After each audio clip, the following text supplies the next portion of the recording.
Inter class का psychology subject लेकर आया हूँ। उसका कुछ महत्वपूर्ण आपको हमारे सब्जेक्टिव बताऊंगा जो 2022 के एग्जाम में महत्वपूर्ण है और 100% आने का चांस है। पहला जो आपका क्वेश्चन है वह है बुद्धि क्या है। तो पहले हम बुद्धि के बारे में जानेंगे। तो जब कभी भी आपके पास समस्याएं आती है और जो समस्या का आप निदान करते हैं तो किससे निदान करते हैं? अपने बुद्धि, अपने विवेक और अपने आत्मशक्ति से।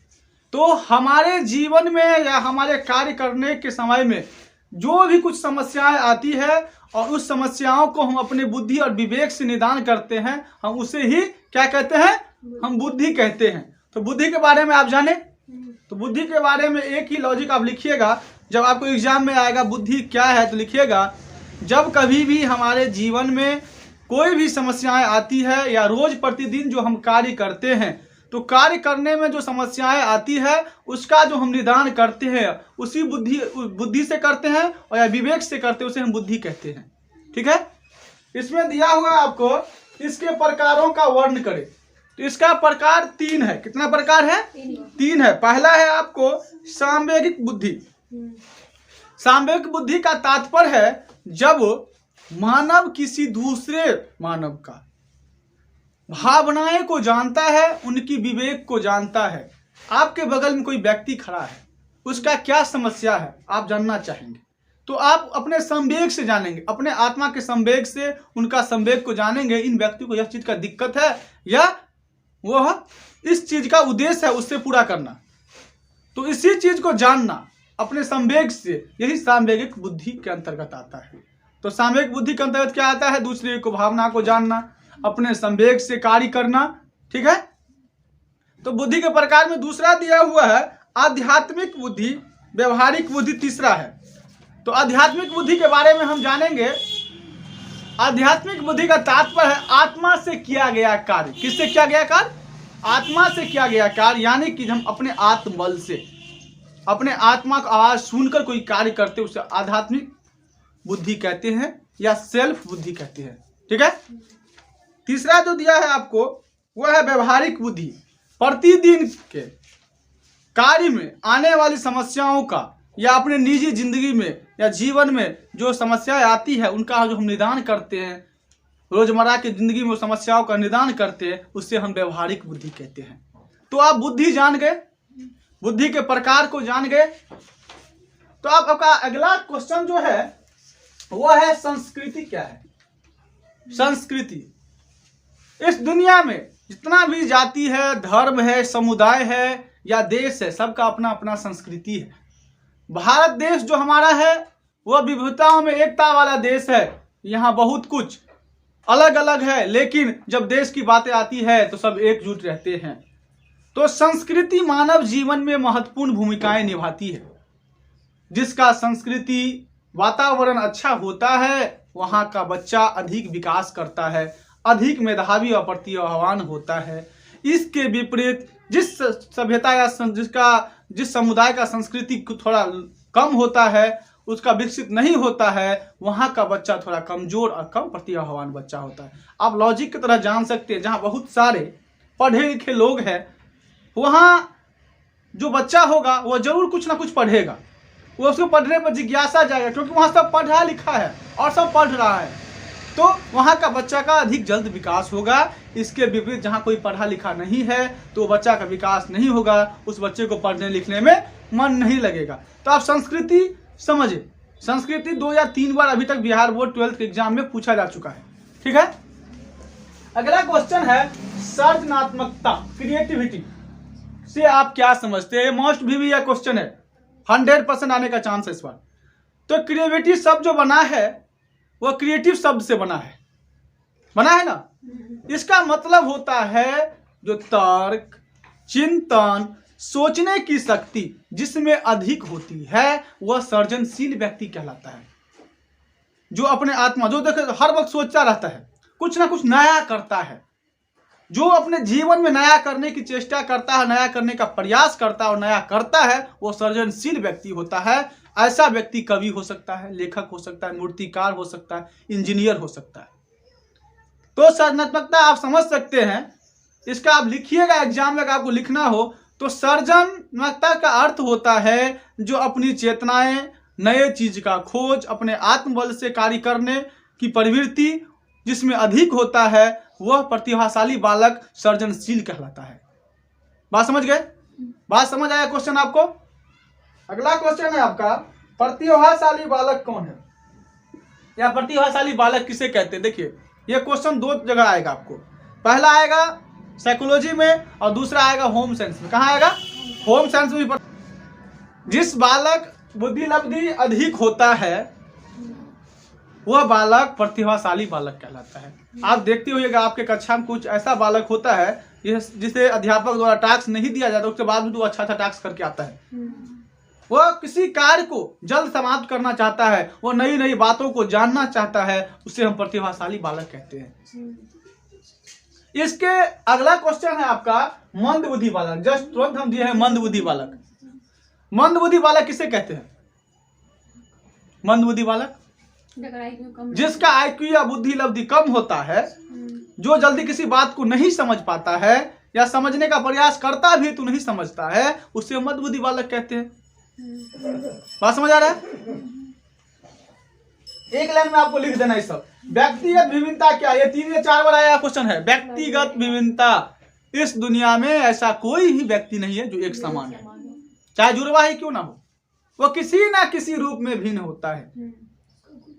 तो जब कोई भी व्यक्ति या बच्चा जन्म लेता है तो जन्म के समय से ही उसमें कुछ ना कुछ भिन्नताएं पाई जाती है, चाहे रूप हो, रंग हो, आकार हो, बुद्धि हो, वह कुछ ना कुछ रूप में विभिन्नता पाई जाती है। इस दुनिया में कोई ऐसा व्यक्ति नहीं है जो एक समान हो। यह क्वेश्चन आप समझे? अगला क्वेश्चन है आपका संवेगात्मक बुद्धि, जो अभी आपको हम बता दिए। बुद्धि के प्रकार में संवेगात्मक बुद्धि आपको बताए हैं, जो अपने संवेग से दूसरे की भावनाओं का या दूसरे के संवेग को जानकर उनकी समस्याओं का निदान करता है, उसे ही हम संवेगात्मक बुद्धि कहते हैं। अगला क्वेश्चन है किसी को आपका, आप पूछ सकते हैं। कौन सा क्वेश्चन है? पहचान संकट। क्वेश्चन है आपका पहचान संकट। देखिए अवस्था होता है शैशवावस्था, बालावस्था, किशोरावस्था, प्रौढ़ अवस्था, होता है ना। तो ये जो अवस्था 4-5 अवस्थाएं हैं, अब वृद्धावस्था वो भी उसमें आ जाता है। कभी कभी कहीं 4 अवस्था देगा, कहीं आपको 5 अवस्था देगा। ठीक है, तो पहचान संकट का कारण क्या है ये पहले जानना है। पहचान का मतलब हुआ जानना और संकट मतलब हुआ समस्या। तो किसी किसी समय वो ऐसा होता है, बालक बालावस्था से वह किशोरावस्था में पहुंच जाता है। तो बालावस्था कितने वर्ष से शुरू होता है? बालावस्था 6 से 12 वर्ष तक चलता है। ठीक है, और किशोरावस्था 12 से 18 वर्ष तक चलता है। जब ये चलता है तो बच्चा 6 से 12 वर्ष पार करने के बाद ये 12वां वर्ष में आता है, 18 वर्ष में चला जाता है। 12, 13, 18 अब वो बालावस्था में से किशोरावस्था में चला गया, तो वो बच्चा लेकिन करता क्या है, उसको ये समझ नहीं है जो हम बालावस्था से किशोरावस्था में आ गए, वो बच्चे के साथ घूमेगा, बच्चा वाला ही कार्य करेगा। उसे अपने आप का पहचान नहीं हो पाता है, वो अपने आप को खुद नहीं पहचान पाता है। जो अब हम किशोर हो गए हैं, बालावस्था में नहीं है, यही पहचान संकट है। अगला क्वेश्चन है कोई आपका? आत्मसिद्धि आप बोल रहे हैं, आत्मसिद्धि मतलब सेल्फ। तो अभी आपको हम बताए हैं जो आत्मा से आध्यात्मिक वाला बताया है ना, वही हुआ आत्मसिद्धि। जो कोई व्यक्ति अपने आत्मा को आवाज सुनकर अपने आत्मबल से कार्य करता है या किसी की समस्याओं का समाधान करता है, वही आत्मसिद्धि हुआ। जब आप अपने आत्मा से करेंगे तो सिद्ध करके कोई काम करेंगे, प्रमाणित होता है ना। अपने आत्मबल से अपने शक्ति से काम करते हो, प्रमाणित कार्य होता है। आत्मसिद्धि मतलब आत्मा से सिद्ध किया हुआ, मतलब आत्मा से सिद्ध किया हुआ सही कार्य। आगे क्वेश्चन है कोई?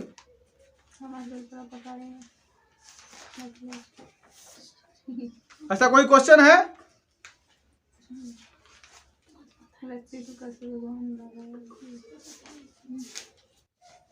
पूर्वाग्रह क्या है? कौन सा क्वेश्चन है? पूर्वाग्रह क्या है?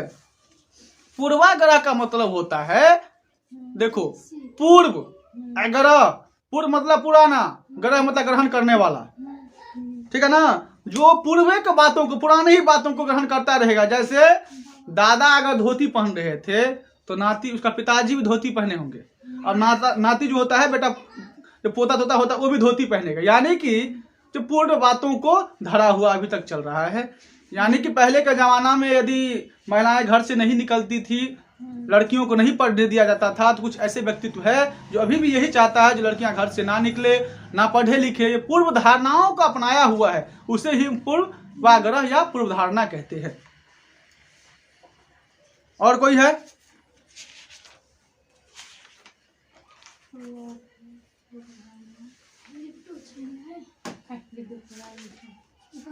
चेतन क्या है?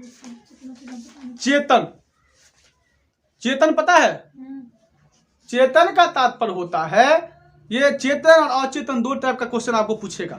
चेतन क्या पूछेगा? चेतन। और आएगा अचेतन, ये दो क्वेश्चन आता है। तो चेतन का मतलब हुआ चेतना, सचेत। पहले क्वेश्चन जानना है, उसके बाद आंसर जानना है। क्वेश्चन क्या पूछ रहा है वो पता नहीं है, आंसर हम लिखते चलेंगे, ऐसे नहीं चलेगा। चेतन का ही अर्थ होता है जो व्यक्ति कोई कार्य कर रहा है और वह कार्य करने का परिणाम को समझ रहा है। जो हम काम कर रहे हैं या हमके द्वारा जो कार्य किया जा रहा है, उसके भविष्य के बारे में, उसकी फल के बारे में हमें पता है, वही चेतना होता है। बात समझा है? अब बोलिए अचेतन क्या है सर? अचेतन का मतलब होता है जो कार्य हम कर रहे हैं या हमारे द्वारा किया जा रहा है, उसके परिणाम क्या होगा हमको पता नहीं है, गलत है या सही है, ये हमको पता ही नहीं है, इसलिए हम कहते हैं अचेतन। इसे हम क्या कहते हैं? अचेतन। और कोई क्वेश्चन है? इसी में एक क्वेश्चन और है, सामूहिक अचेतन। क्या है? सामूहिक।